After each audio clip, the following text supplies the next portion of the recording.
Souvenez-vous, il y a quelques mois, en début d'année 2024, Agathe Veil avait fait un véritable carton avec un épisode sur la stratégie de communication. Et bien désormais, après le cerveau, il est temps de passer aux jambes, c'est-à-dire au plan de communication. Oui, j'insiste déjà un peu sur ce point-là, sans pour autant divulguer quoi que ce soit, mais le plan de com vient après la stratégie de com, hein ? D'abord la cervelle, ensuite les jambes, sinon vous ressemblez à un poulet sans tête. N'ayez pas l'impression que je fasse passer un petit message à nombre d'entreprises, mais quelque part au bout de 25 ans, j'ai hélas l'impression que certaines d'entre elles ou certaines organisations réfléchissent d'abord aux outils avant de réfléchir à la stratégie de communication. Mais vous avez bien compris, cet épisode est sur le plan de communication. Agathe le détaille en plusieurs étapes que je vais vous laisser évidemment découvrir avec grand intérêt et surtout elle vous donnera plusieurs exemples de plans de communication qu'elle a mis en place dans sa carrière. Je suis Laurent François, fondateur et dirigeant de l'agence Maverick et rassurez-vous des plans de communication, j'en ai énormément élaboré. Et c'est avec très très grand plaisir dès lors que j'ai échangé avec Agathe Veil de l'agence Cogiteur. Très très bonne écoute et un conseil, prenez des notes.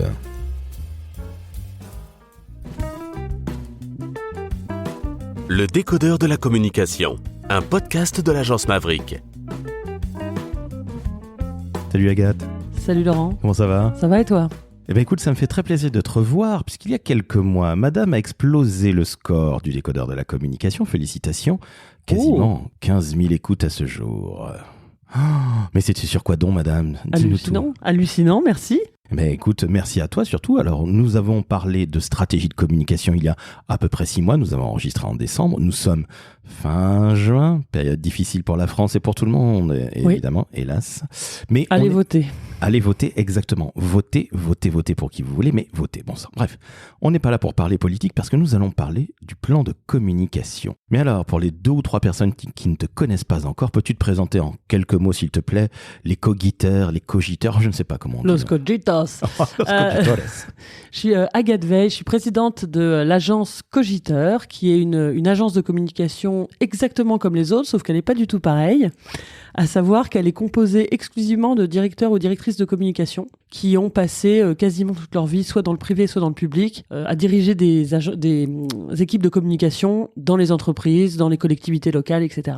Et donc, ils connaissent finalement le monde de l'entreprise, des organisations de l'intérieur. Merci à toi de t'être présenté avec autant de talent qui te caractérise, mais je le disais en introduction, on avait parlé il y a quelques mois de stratégie de communication. Là, nous allons parler du plan de communication. Alors, c'est la suite de la stratégie. Le plan, c'est là qu'on passe entre guillemets à l'action. Mais tiens, est-ce que tu peux nous rappeler en quelques mots pour celles et ceux qui ne t'ont pas écouté, et là, s'ils sont 2 ou 3 sur toute la planète, les grands points de la stratégie de communication, s'il te plaît, Agathe ? Alors effectivement, on confond souvent stratégie et outils de communication ou plan de communication. C'est pas du tout la même chose. La stratégie de communication, c'est vraiment l'intelligence de communication. C'est ce qui vient évidemment avant. Alors ça veut dire quoi l'intelligence de communication ? Ça veut dire que quand vous mettez au point une stratégie de communication, vous pensez d'abord à l'intention. Quelle est mon intention de communication ? Qu'est-ce que je veux faire ? Où est-ce que je veux aller ? Est-ce que c'est pour protéger l'entreprise en cas de crise ? Est-ce que c'est pour préparer une entrée en bourse ? Est-ce que c'est pour accompagner, pour mieux recruter, etc. Donc l'intention, à quoi ça sert ? Pourquoi je communique ? Alors voilà, une fois qu'on a cette intention, cet objectif de communication, il y a aussi dans la stratégie de communication, quelles sont mes cibles ? Quels sont mes messages ? Quel est l'angle que je veux prendre, quelle est l'émotion, sur quelle émotion je veux jouer ou travailler pour que ce message passe bien, etc. Et enfin, dans la stratégie de communication, il y a le plan de communication, les outils de communication. En fait, une stratégie de communication, c'est sans stratégie de communication, je vais le dire différemment, c'est marcher sans savoir où on va. On arrive quelque part, mais par contre, on n'arrive pas forcément là où on voulait. En gros, c'est ça. Donc ça veut dire que la stratégie, c'est la tête et que le plan d'action dont nous allons parler, le plan de communication, ce serait un petit peu plus les jambes. C'est bien résumé aussi, oui, exactement, on pourrait dire ça. Et voilà, et l'idée, c'est de ne pas aller un petit peu partout, donc nulle part, en faisant justement tout l'inverse. On pense aux outils, on pense aux actions qu'on va mener. Je suis déjà en train de dévoiler des choses. Oh là là, quelle folie, mais trêve de plaisanterie. Réfléchissez avant d'agir, c'est pas que stupide. Voilà, c'est exactement ça. C'est réfléchissez avant d'agir. Sinon, voilà, encore une fois, on va quelque part, mais on ne sait pas trop où on va. Donc, on n'atteint pas nos objectifs. Alors, ça paraît un peu facile d'être résumé comme ça, mais en fait, en entreprise, c'est extrêmement courant. On ne pense quasiment que outils. On demande aux communicants quasiment que des outils et pas une intelligence de com, ce qui est complètement con, je vais le dire, qui est dommage, parce que finalement, on dépense du fric, on a des coûts absolument hallucinants pour créer des outils qui ne servent parfois à rien.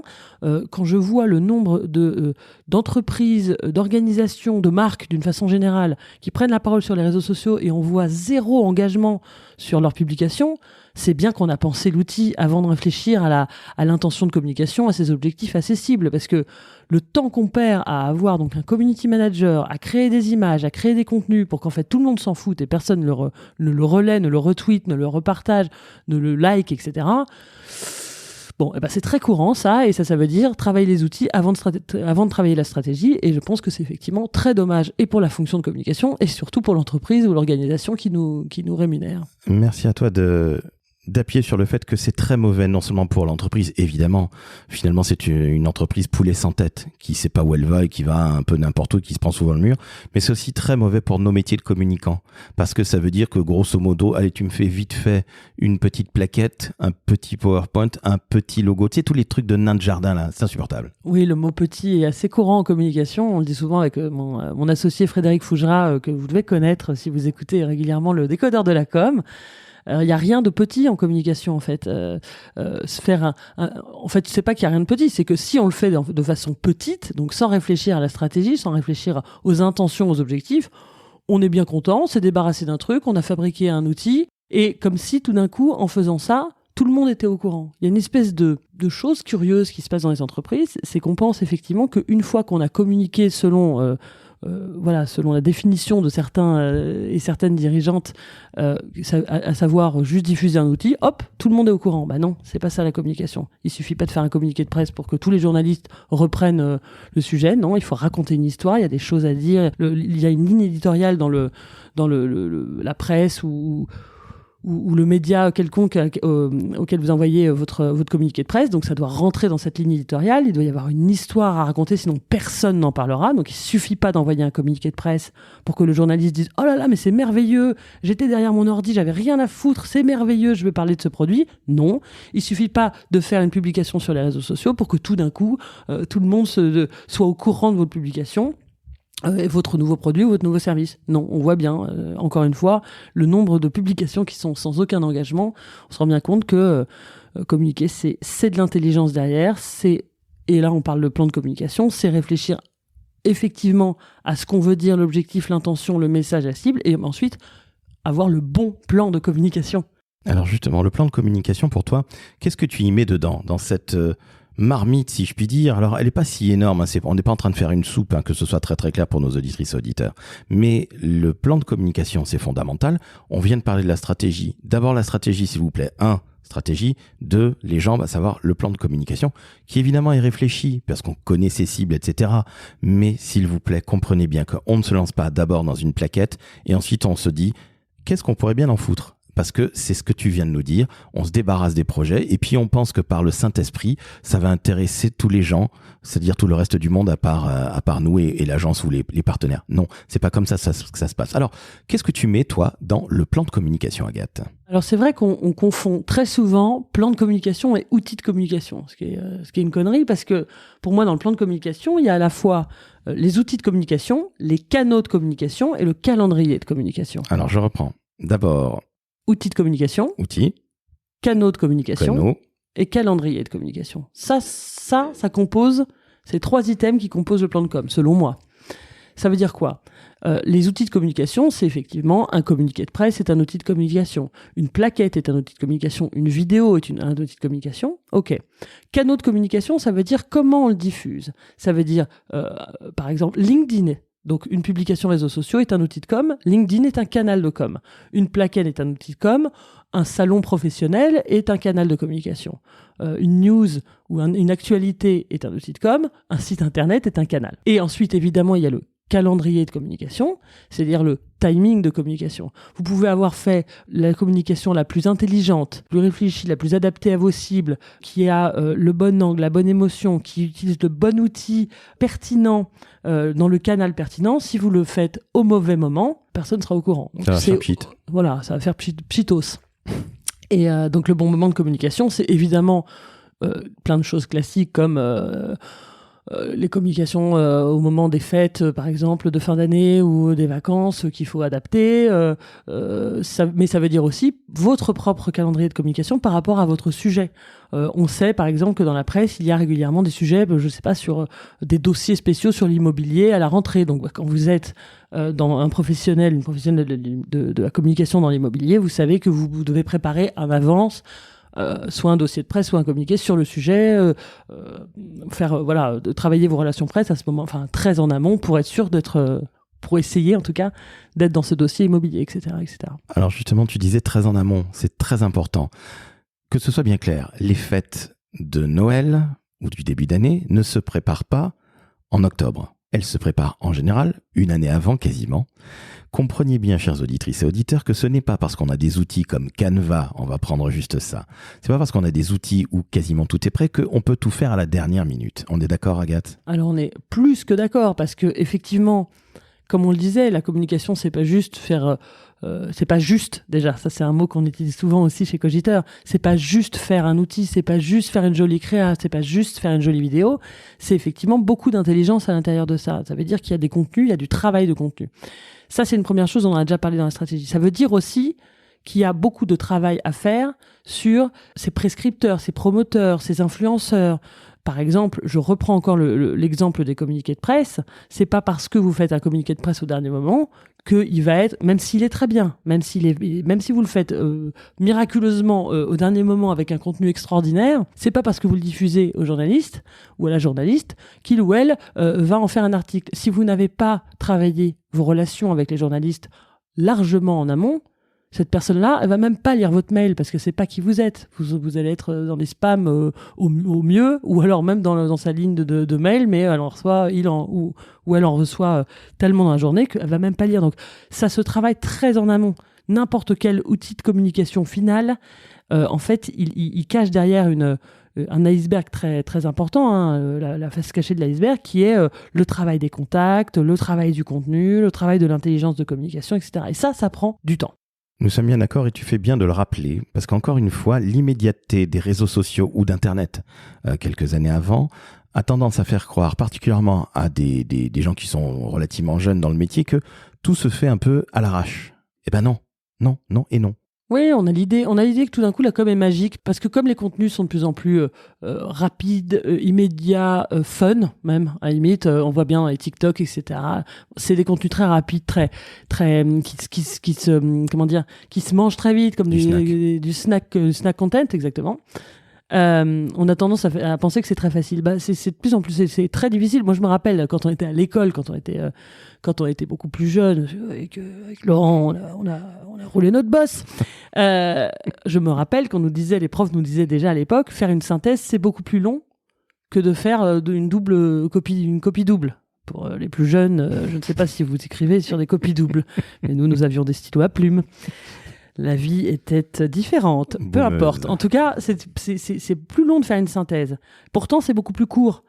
C'est beaucoup plus rapide, c'est beaucoup plus percutant. Mais parce qu'en fait, c'est plus long. Parce que ça nécessite justement de trouver exactement les bons mots, d'avoir bien réfléchi en amont et d'avoir créé tout ce contenu en amont qu'on est capable de synthétiser parce qu'on a réfléchi encore une fois bien en amont à la cible, à l'intention, etc. Donc, quelque part, on en revient aux fondamentaux du plan de communication ou d'action qui est la stratégie. À savoir, on sait à qui on parle, à minima. Ouais, je suis chiante avec ça parce qu'à chaque fois qu'on parle du plan de communication, je reviens à la stratégie, mais en fait, ça n'existe pas un plan de com sans une stratégie de com. C'est un des éléments de la stratégie de com. Et tant qu'on ne sait pas ce qu'on veut dire, à qui on veut le dire, on se fait plaisir en fait. Moi, j'ai connu pas mal de comex où on était très content d'avoir une très jolie vidéo, une jolie affiche. Ouais, alors ça fait plaisir. Alors c'est très bien, mais si on fait plaisir à un comex, globalement, en général, on fait pas plaisir à la cible qu'on veut toucher parce que quand on veut recruter, par exemple, quand j'étais dans dans la restauration collective, je vais prendre que ça, quand on veut recruter des cuisiniers, des cuisinières, des magasiniers, des magasinières, des caissiers, des caissières, on se doute bien que si l'affiche ou la vidéo plaît au COMEX, c'est pas tout à fait la même cible que les gens qui sont sur le terrain. C'est pas les mêmes moyens, c'est pas les mêmes, c'est juste pas du tout les mêmes cibles. Donc on s'amuse. Si on a du fric à dépenser pour juste se faire plaisir, alors ça, moi, chacun ses goûts, mais c'est pas tellement mon idée de la communication. Est-ce que tu peux nous donner, s'il te plaît, des exemples de plans de communication que tu as fait? Tiens, est-ce qu'on peut commencer par ce qu'il y a de plus grandiloquent? Est-ce que tout le monde voit, à savoir, lorsque tu étais chez Foncia, tu relances une campagne de pub à la télé. Est-ce que tu peux nous donner, s'il te plaît, les dessous de cette très belle campagne, Agathe? Alors effectivement, quand on était chez Foncia, toujours avec Fred Fougera, on a relancé la publicité chez Foncia. Ça faisait 10 ans que Foncia était pas venu en pub, ce qui était une demande très forte de l'interne, parce que finalement, Foncia, leader du marché des syndics et de la gestion locative, n'était absolument pas présent dans les médias en publicité, ce qui est quand même un peu aberrant pour un leader. Ça manque un petit peu de force. Ce que nous, on a souhaité à l'époque, c'est pas revenir immédiatement en publicité, parce que nous, ce qu'on voulait, c'était avoir un discours de preuve. On voulait avoir un discours qui soit concret. Nous, on est très, très anti-greenwashing, pinkwashing, tous les washing que vous pouvez imaginer, à savoir dire des grandes promesses, mais finalement ne pas les tenir et ne pas prendre en compte la réalité employeur, ce qu'on appelle la réalité employeur, c'est-à-dire ce qui se passe vraiment à l'intérieur. Et donc, on a attendu quelques années, je crois 2 ans ou presque 3 ans, que la transformation soit en cours, la transformation du métier, la transformation digitale au sein de l'entreprise avait déjà commencé. Alors, elle n'était pas du tout terminée, parce que c'est comme son nom l'indique, une transformation, ça prend du temps. C'est toute une transition. Mais on a attendu qu'il y ait des résultats concrets, qu'il y ait une réalité derrière. Et là, au bout de 2 ans, 3 ans, on a travaillé avec une agence de pub sur le retour de cette campagne de cette présence de Foncia en publicité. Et évidemment, l'objectif, la cible numéro 1, c'était nos clients, pour aller expliquer ce qu'on faisait, pour aller expliquer pourquoi on le faisait, comment on le faisait et pourquoi on était dans cette démarche de progrès. Mais on avait aussi en tête, et c'est là où c'est intéressant, parce que c'est vraiment, moi, ce que j'appelle la perméabilité des supports, il y avait aussi, évidemment, tout le monde regarde la télé, donc l'interne regardait la télé, les éventuels candidats ou futurs collaborateurs regardaient la télé, le marché en entier regardait la télé, donc que ce soit les commentateurs du marché ou les concurrents, etc. Donc, notre campagne, elle avait aussi pour objectif de toucher ces gens-là, et donc de les embarquer dans cette transformation avec nous, et de montrer que Foncia, c'était pas exclusif, nous on n'a pas voulu communiquer sur la surpuissance, sur le côté leader numéro 1. Non, on a voulu communiquer sur les bénéfices clients et sur la démarche de progrès en disant voilà, venez avec nous et travaillons ensemble à un meilleur immobilier. Ce qui veut dire que Foncia ayant toujours été un très très grand leader, tout le monde connaît la marque. Grosse absence, peut-être vivant heureux, vivant caché, comme ça se fait souvent. Et puis tu sais, un peu parfois non pas ce complexe, mais ou pire encore, ce côté on est leader donc on n'a pas besoin de communiquer parce que tout le monde nous connaît. Oui, bon, tu le disais, c'était une période de transformation, donc il fallait communiquer sur certaines choses. Et je vous invite, et on mettra d'ailleurs dans la métadescription les films, parce que justement on s'adresse à plusieurs cibles, un jeune couple, mais aussi des personnes beaucoup plus âgées. Les pubs sont extrêmement bien. Elle date de quand? De 2021 ou 2022, je crois, hein, c'est ça? Voilà, c'est une bonne question. Je ne sais plus, je suis nul en date. J'ai 40 ans cette année, alors moi, les dates d'avant, je les ai toutes oubliées. Enfin, oui, je comprends bien. Oui, c'est l'amnésie des quadragènes, d'ailleurs. Exactement, c'est bientôt Alzheimer. Mais en tout cas, on mettra les liens vers les films parce que vraiment, ça vaut la peine.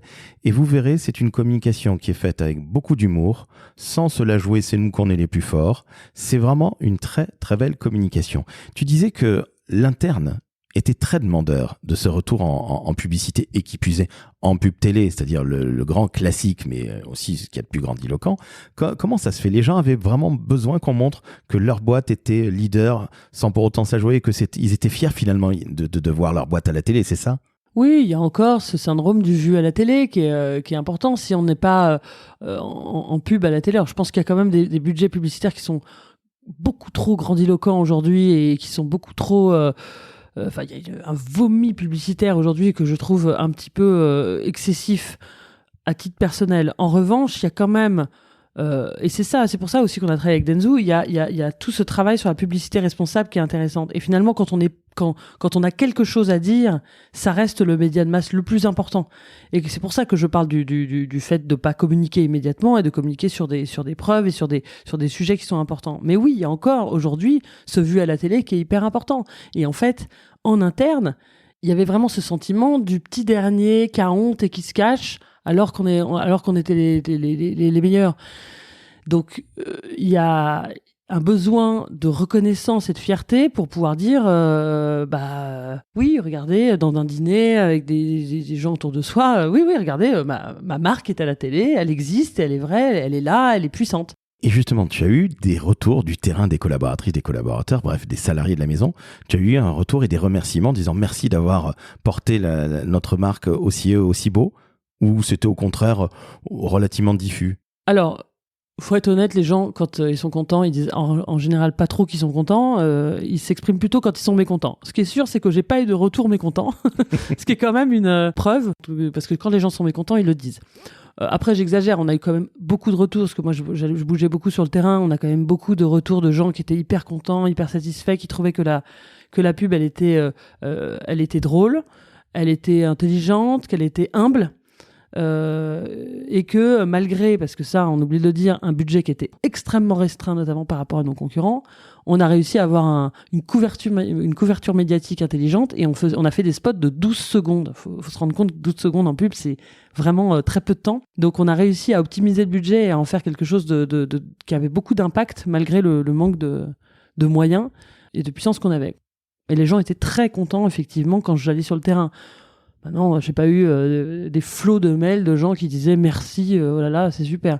C'est toujours pareil, hein, les gens quand ils demandent quelque chose et qu'ils l'ont, je sais pas quand ceux qui ont des enfants, à Noël, ils ont tellement de cadeaux qu'il faut les forcer à dire merci quand même. Hein.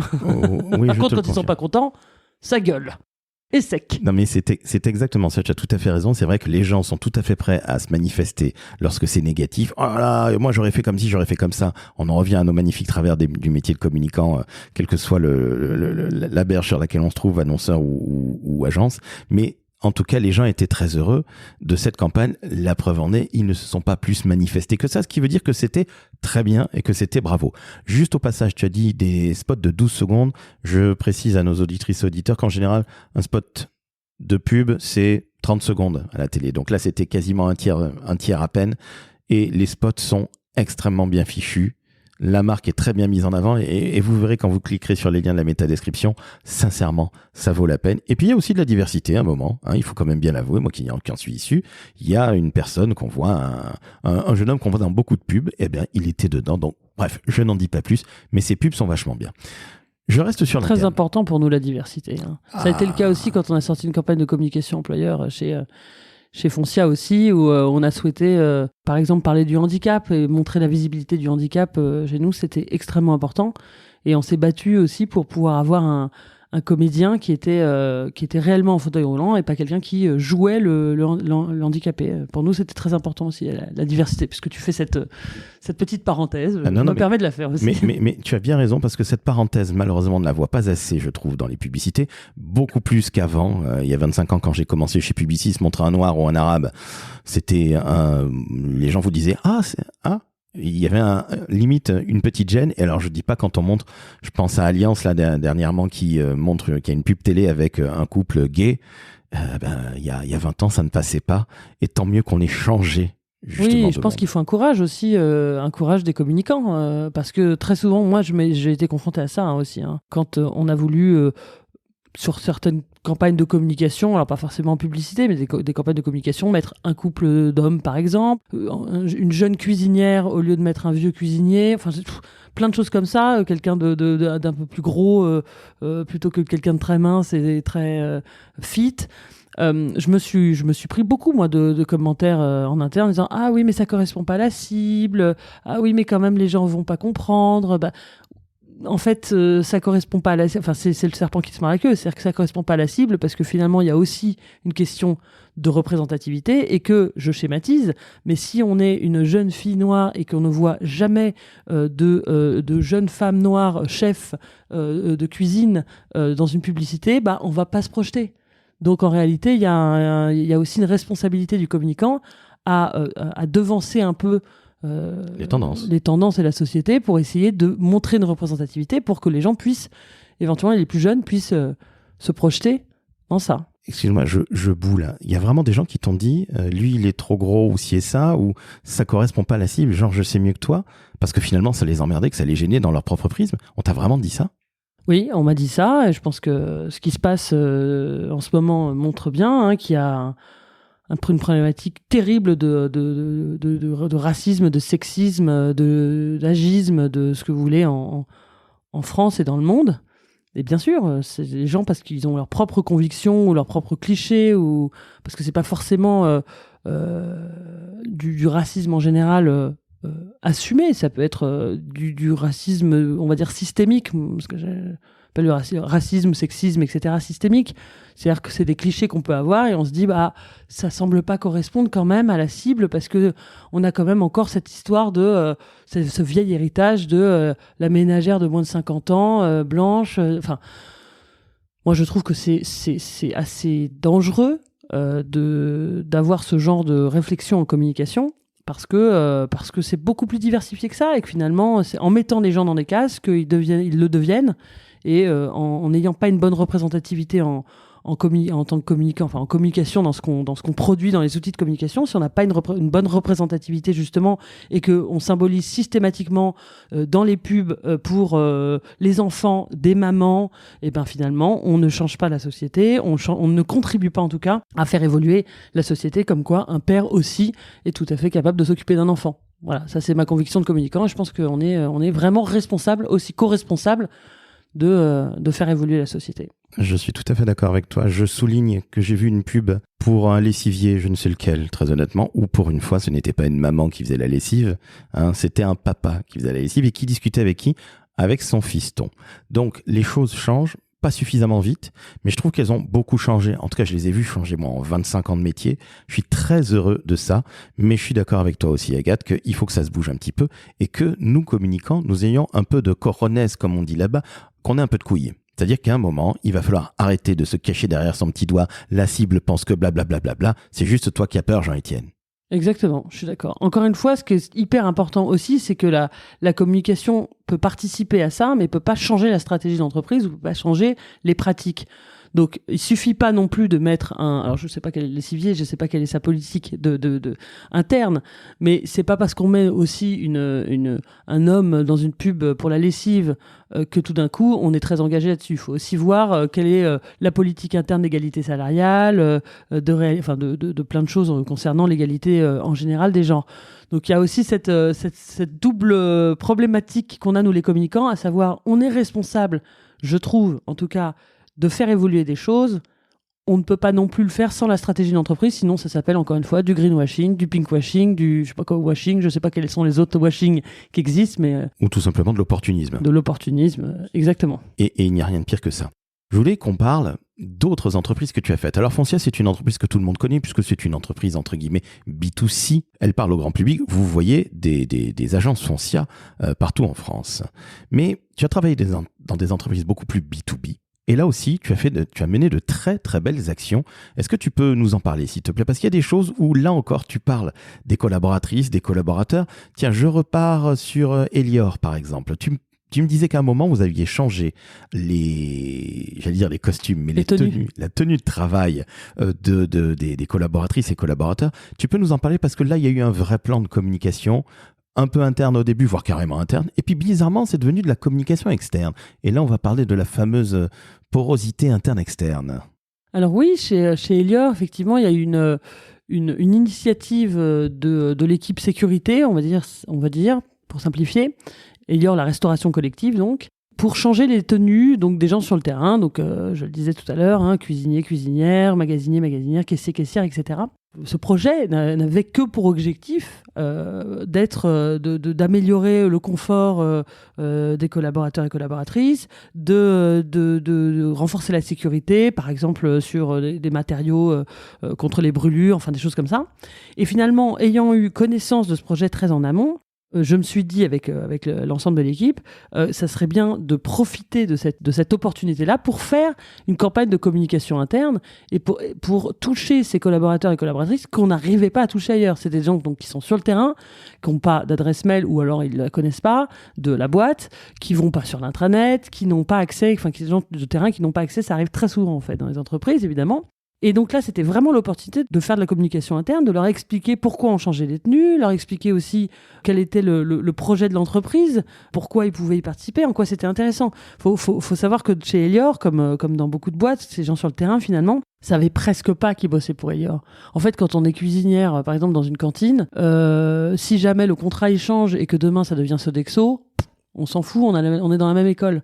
Donc, c'est intéressant d'aller infuser un peu cette culture d'entreprise et pourquoi Elior, quelle est la différence, quel est la différence de la marque, de l'engagement des marques, etc., tout en étant très concret sur le travail de la personne. Quand on travaille chez Elior versus Sodexo, quelle est la différence, etc. C'est quand même une opportunité très forte.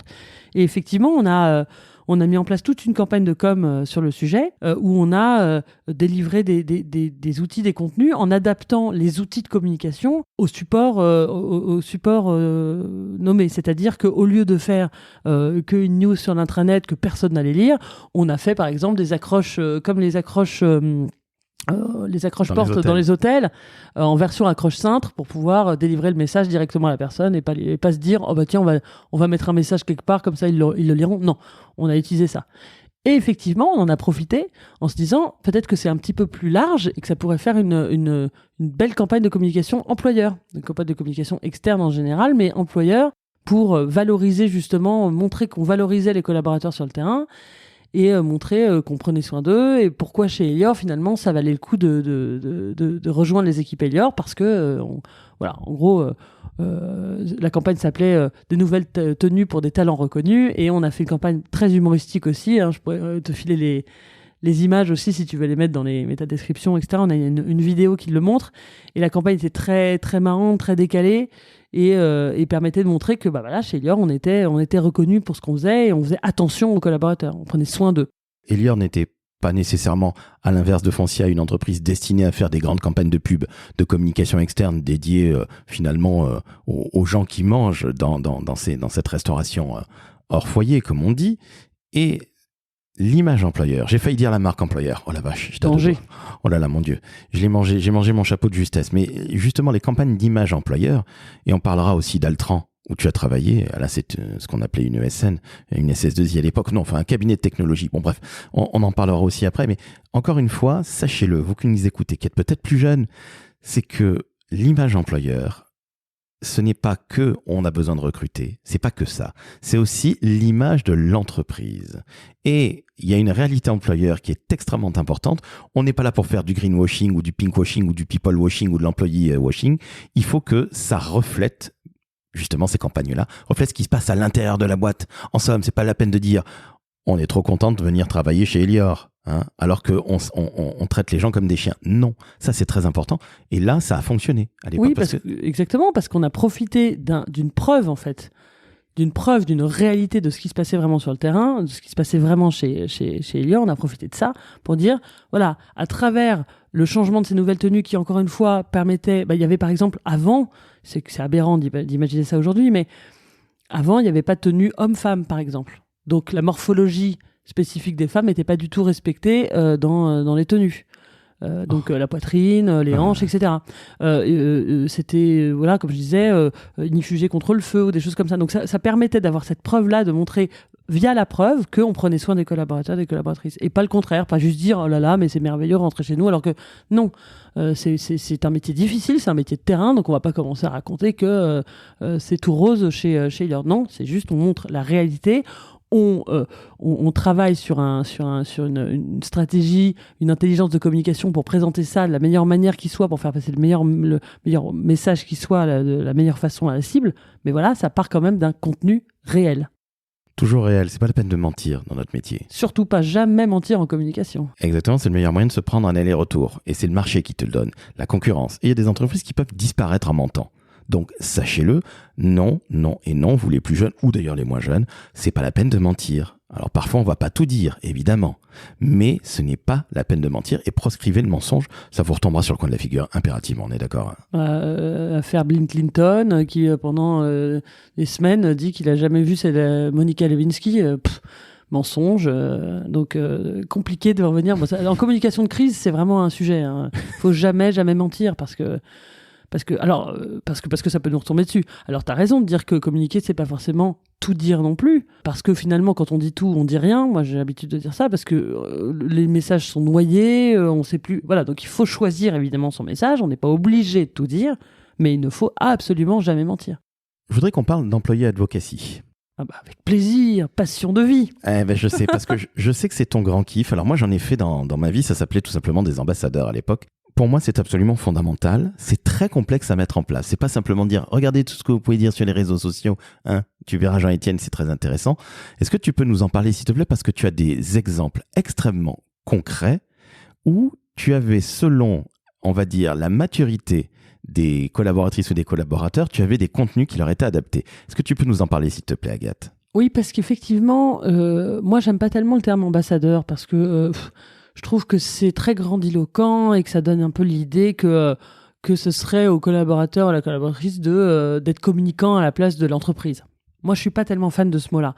Le mot employé advocacy, je m'en fous. Je sais pas comment on peut le traduire mieux en français, mais je pense quand même qu'il est un peu plus adapté. L'idée, c'est d'essayer de faire de la pédagogie, de sensibiliser les collaborateurs, collaboratrices dans l'entreprise à l'usage des réseaux sociaux, à ses freins, à ses opportunités, à ses contraintes, à ses problématiques, pour essayer à la fois de les protéger eux et d'essayer de les éduquer, de les sensibiliser pour se protéger eux sur les réseaux sociaux, parce que c'est très important, et à la fois pour justement expliquer aux collaborateurs, aux collaboratrices que s'exprimer pour l'entreprise, ça engage aussi ses autres collègues, ça engage aussi l'entreprise, et ça peut, à l'ère des réseaux sociaux aujourd'hui, où la parole de tout le monde peut être érigée en parole d'expert, ce qui est absolument aberrant, a un impact. Donc finalement, quand on s'exprime alors qu'on est Jean-Étienne et que on a l'impression de faire ça dans son petit cercle, on peut tout à fait avoir un impact assez fort sur l'image de l'entreprise et sur ses collègues, et du coup sur le business et sur l'avenir de l'entreprise, les emplois, etc. Donc moi, je trouve que c'est très important de faire ça. Ça permet aussi, évidemment, de créer des ambassadeurs en cas de crise, notamment pour protéger l'entreprise en cas de crise, pour que les collaborateurs, collaboratrices les équipes puissent défendre la marque. Ça sert aussi à ça. Et chez Altran, effectivement, donc ingénierie, informatique, innovation technologique en général, aéronautique, aérospatiale, automobile, etc. C'était des gens qui étaient souvent chez le client en plus, donc c'est très compliqué de les toucher, parce que finalement, quand on est un collaborateur Altran qui bosse chez Dassault ou à la NASA, ou j'en sais rien, ou chez Peugeot, on se sent pas tellement appartenir à la boîte. Et donc, on a lancé une campagne qui, à l'époque, était très dans la tendance. Aujourd'hui, vous allez me dire, qu'est-ce que c'est que ce vieux machin ? On a lancé une campagne d'employés advocacy autour des lolcats. Je ne sais pas si vous vous rappelez de ce truc-là. En 2010, c'était la grande tendance.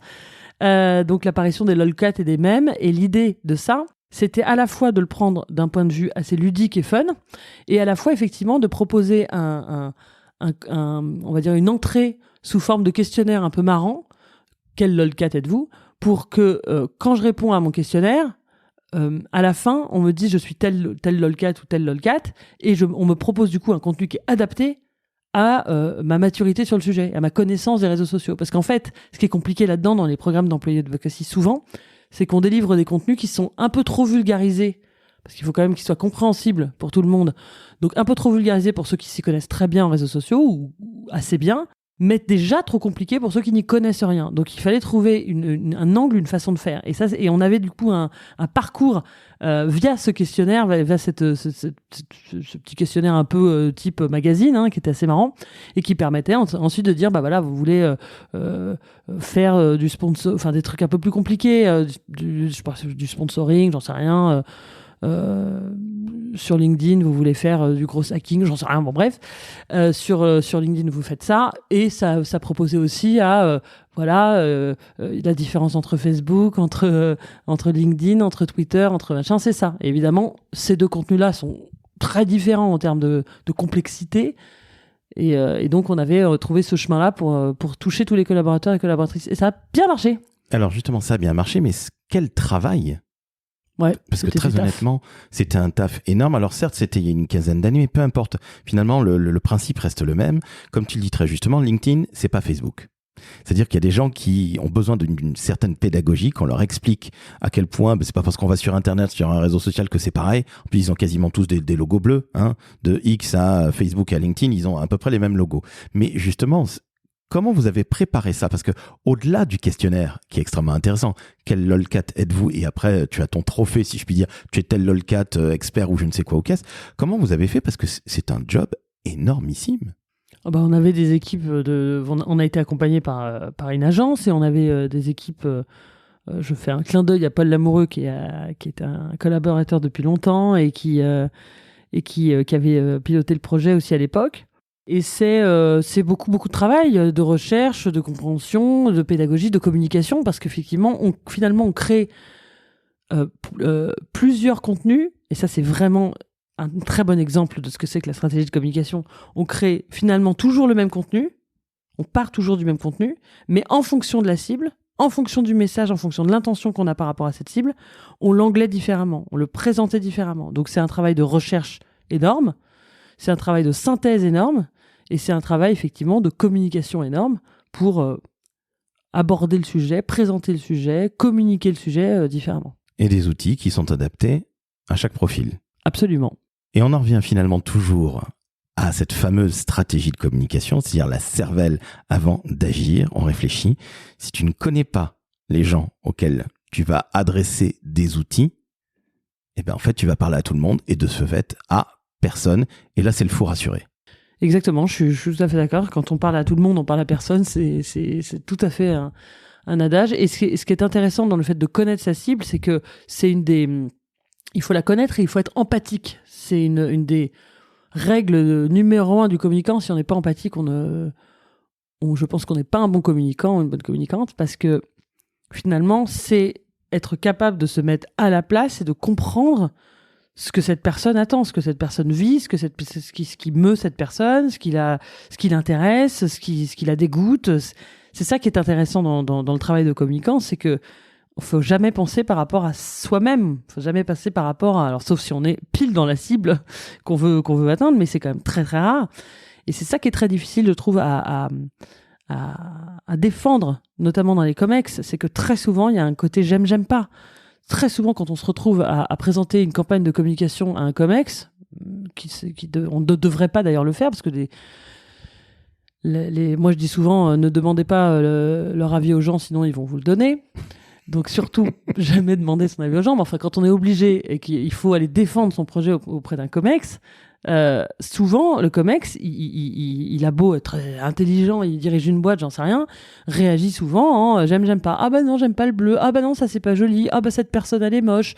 Voilà. Et c'est insupportable parce qu'en fait, ce ne sont pas les bonnes cibles et donc ils n'ont aucun pouvoir d'empathie. Et le communicant, lui, doit systématiquement se défendre en disant je ne veux pas votre avis, c'est pas le sujet.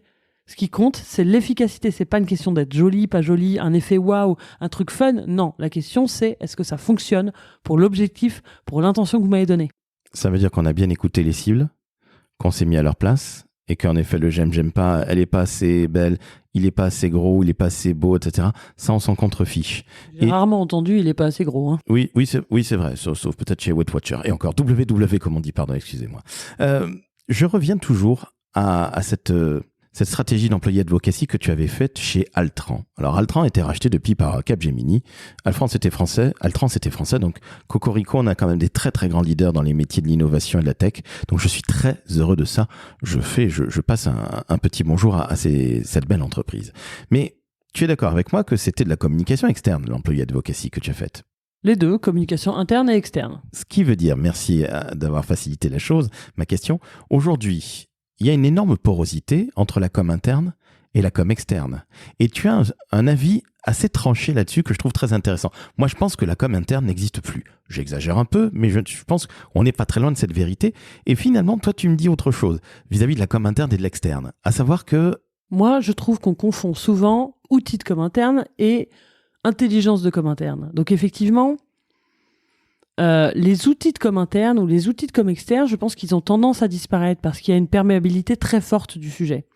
Ce que je pense, c'est que la communication interne n'est interne parce que, justement, sa cible est différente et donc son approche, le message qu'on veut faire passer, l'angle qu'on prend, voilà, la façon dont on écrit, dont on filme, je sais pas, enfin, dont on fabrique les outils, finalement, est différente. Parce qu'effectivement, on s'adresse à un public différent. En revanche, les outils de com internes et externes, je pense qu'ils ont effectivement tendance à disparaître. On le voit avec LinkedIn. LinkedIn, c'est évidemment un outil de com externe. Hein, c'est un peu large de le définir comme ça, mais en tout cas, c'est externe. Et aujourd'hui, ça devient de plus en plus le premier canal de communication interne. Quand j'étais chez Foncia, c'était notre premier outil de communication interne. Il y avait beaucoup plus, j'ai plus les chiffres en tête, parce qu'encore une fois, j'ai l'amnésie post-Quadra, j'ai plus les chiffres en tête, mais il y avait beaucoup plus de personnes, de collaborateurs, collaboratrices qui nous suivaient sur LinkedIn que qui se connectaient sur l'intranet. C'est ouf. C'est hallucinant. Et donc, finalement, il y a énormément de communication interne qu'on a diffusée via LinkedIn. Donc l'outil en lui-même, enfin le canal, moi-même je me confonds, le canal de communication interne et externe a tendance à changer. On voit bien aussi avec les captures d'écran, on peut diffuser un truc en interne et qui va être ensuite diffusé en externe. Donc finalement, il y a une grande perméabilité de ces outils-là. Mais ce qui fait la différence, c'est comment on va s'adresser aux gens. Comment on va leur dire? On peut avoir exactement le même sujet, mais si on le présente, on va forcément le présenter différemment à un journaliste, à un salarié, à un client, etc. Il faut forcément, puisqu'ils n'ont pas les mêmes envies, ils n'ont pas les mêmes attentes, ils n'ont pas les mêmes besoins. Donc c'est ça qui fait la différence entre la com interne et la com externe, c'est pas les outils et pas les canaux. Agathe, avant qu'on ne se quitte, j'ai 2 questions à te poser. La première, il ne faut jamais oublier, quand on lance un plan de communication ou un plan d'action, appelle ça comme tu l'entends. On est là aussi pour mesurer les résultats, tant qu'en faire se peut, le fameux ROI. Oui, je suis d'accord avec toi. Ce qui est très compliqué en communication, c'est que on nous confond souvent avec le marketing et qu'on applique souvent les outils de mesure marketing aux outils de mesure communication. C'est-à-dire qu'on demande combien ça a généré de leads en plus. Quelques exemples. Moi, je suis pas une professionnelle du marketing, mais quelques exemples comme ça qui viennent du monde du marketing. Or, le monde de la communication, c'est pas pareil. C'est travailler sur l'image, sur la réputation, sur l'influence de l'entreprise. Et ça, c'est mesuré de façon très différente. Alors, il y a évidemment des façons de le mesurer, des baromètres d'image, par exemple, mais c'est évidemment beaucoup plus fin que ça, parce que c'est à travers tout ce qu'on peut faire en communication, mais aussi à travers tout ce que l'entreprise peut mettre en place, que finalement on gagne des clients, que finalement on a plus de recrutement, etc. Par exemple, on parlait de communication employeur, c'est évidemment pas la communication employeur qui fait le nombre de candidatures. Ça y participe. C'est forcément aussi la politique RH. C'est combien on va dans les salons, c'est comment les RH se présentent, c'est plein de choses que les RH font. Et nous, on est en soutien, nous les communicants, communication employeur, on est en soutien de la politique RH sur le sujet. Donc, on peut ni nous attribuer tous les résultats, ni dire que la communication ne sert à rien. C'est un peu compliqué, effectivement, la mesure en communication. Ça n'empêche pas de le faire. Il y a plein d'outils qui permettent de le faire. Alors, il y a beaucoup d'outils, mais qui, finalement, c'est toujours pareil. On a beaucoup de données, beaucoup de data, où globalement, personne n'est réellement capable de dire qu'est-ce qui a réellement ramené des choses qui sont probantes et intelligibles et touchables du doigt. Mais pour reprendre l'exemple que tu donnais, je me souviens, il y a un petit peu plus de 20 ans, quand je commençais dans ce magnifique métier, je faisais de la communication de marque employeur. Je vais juste employer ce terme-là parce que c'est aujourd'hui comme ça qu'on le connaît. Et il y a un gars qui me sort, après qu'on lui a présenté une très très belle campagne de communication pour recruter, il nous dit vous savez, elle est très bien votre campagne, mais ce qui va me ramener le plus de CV, c'est la dernière campagne que nous on va sortir à la télé. Si la campagne de pub est belle, je vous garantis que j'ai des tonnes et des tonnes de CV. Et c'est là que tu t'aperçois et que ça remet un petit peu l'église au milieu du village, c'est que c'est dans la communication pour recruter, c'est assez facile de quantifier le nombre de CV qu'on reçoit. Encore faut-il qu'il y ait de la qualité. C'est toujours pareil, entre 5 et 10%. Mais il y a aussi le sourcing qui se fait via des campagnes de pub. Et ça, on ne le mesure pas nécessairement. Et ça veut dire qu'il ne faut pas toujours nous demander « Oui, mais combien y a-t-il eu de leads, Jean-Étienne ? Combien y a-t-il ?» Non. attention, on joue sur du long terme quand on fait de la communication. Pas uniquement du court terme, parce que le court-termisme, eh bien, ça peut très vite mener très très loin, mais ça peut, et c'est souvent le cas, mener dans le mur. Donc nous, les communicants, encore une fois, qu'on soit en agence ou qu'on soit chez l'annonceur, nous ne sommes pas des data scientists. On regarde ce qu'on fait, on est là pour comprendre un petit peu mieux les choses, parce que des fois, la data peut donner des véritables indicateurs, des indications, mais très souvent, on ne sait pas. Donc on va se calmer. Dernière question pour toi, et c'est en fait une conclusion bilan, si je puis dire. Quel conseil tu donnes à un DIRCOM? Toi qui es l'agence de DIRCOM pour les DIRCOM et par les DIRCOM, quel conseil tu donnes justement par rapport au plan de communication? Si on fait un petit résumé de ce que tu viens de nous dire, Agathe. Le seul conseil que je peux donner au DIRCOM, c'est appeler Cogiter et je vous donnerai des conseils contre rémunération. Non, je plaisante. Cette femme est uniquement intéressée par l'argent. Non. Je sais pas, c'est difficile de donner un seul conseil, mais si effectivement on doit résumer, c'est systématiquement se défendre et essayer de se battre pour bien expliquer qu'un plan de com ne se fait jamais sans une stratégie de communication. Et qu'encore une fois, si on met en place juste des outils via des canaux, et avec même si on a le bon calendrier, le bon timing, on risque vraiment d'aller dans le mur parce que on va quelque part, mais on ne sait pas où on va et en tout cas, on ne répond pas aux besoins de l'entreprise. Donc, il faut vraiment qu'on se batte par rapport à ça. C'est hyper important parce qu'on a tendance, nous les communicants, à pas savoir dire non. C'est peut-être ça mon conseil. Sachez dire non. Dire non, c'est une compétence professionnelle en communication. Dire oui à tout, c'est une faute professionnelle. Voilà mon conseil. Gratuit. Madame Agathe Veil est extrêmement vénale. Mon Dieu, la France va mal. Ça ne m'étonne pas. Alors, chères auditrices, chers auditeurs, vous venez d'entendre une épée. Alors, Agathe, finalement, tu as énormément parlé de stratégie dans cet épisode dédié au plan de communication. Je l'ai dit encore, la stratégie. Mais finalement, ça en fait partie. Encore une fois, la tête, les jambes. Le poulet sans tête, vous savez qu'il court n'importe où. Et qu'il est un peu crétin. On peut le dire même, il est complètement golemon. Donc ça suffit. Donc les communicants ne sont pas des poulets sans tête, ça suffit. Le poulet sans tétisme, on arrête, on est d'accord, Agathe? On est d'accord, on arrête de manger n'importe quoi, pas de poulet aux batteries non plus, n'importe quoi. On part en live. Non, mais la fatigue. C'est toujours pareil, on part en live à la fin. Toujours à la fin, mon Dieu, mais sens. C'est l'âge d'Agathe, 40 ans, mon Dieu, qu'est-ce que vous voulez? Elle est extrêmement jeune, la bougresse, chanceuse, vénère. Physiquement, je suis d'accord, je suis vraiment physique de 20-30 ans maximum. Oui. C'est à l'intérieur que ça pourrit un peu plus, tu vois. L'alcool. Trêve de plaisanterie. Vous venez d'entendre enfin ce qu'on ne vous dit que très rarement dans ce beau métier de la communication. Il faut savoir dire non. Il faut savoir penser avant d'agir. Et encore une fois, si vous avez la chance d'être au COMEX ou de discuter avec des gens du COMEX très régulièrement, faites comprendre que ce n'est pas leur avis qui compte, que vous leur montriez les choses, c'est quand même la moindre des politesses.